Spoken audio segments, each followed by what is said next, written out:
chronology. Rigathi Gachagua is my friend. Served together. I was his boss in the transport committee in parliament because I was his senior in parliament. By the time Rigathi Gachagua came to parliament, I was already a parliamentarian. And I was the vice chair of the transport committee where we served together. His little brother was my friend. We campaigned together. We were on that track together around the country, campaigning for Kenya Kwanza government. We served together. He was my boss in cabinet.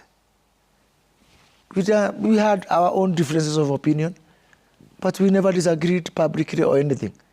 When I was in cabinet, we disagreed before, when we were campaigning, but we never disagreed when I was in cabinet. I treated Rigathi Gachagua with nothing but absolute respect, absolute reverence as, as my senior and my boss. Never called him out publicly, except on this show. I remember I was with Yvonne Kuria on Citizen TV, when I said that Rigathi Gachagua is a divisive character. But that time, nobody said that. I said it. Just go back to your record.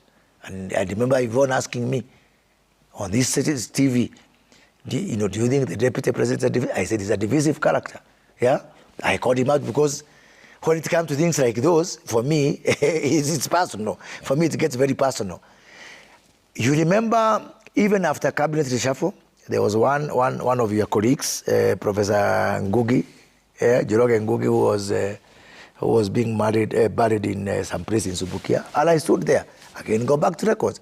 And I said, I will not agree for deputy president to be impeached.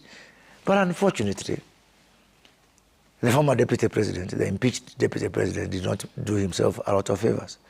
And for me, time came, even though I had said I would not support that impeachment, when I was left at zero option. One, I'm not a member of parliament anymore. I used to be a member of parliament for 2 terms. Yeah? I'm not a member of parliament anymore. Even when I was minister, my impeaching authority was parliament. Yeah?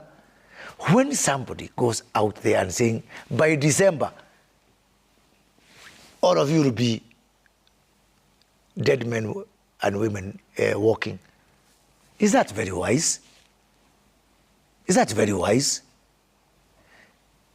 Those are people we need. Forget about good people, quality or whatever, because 2 things. One, we are the ones who campaign for those people. Yeah?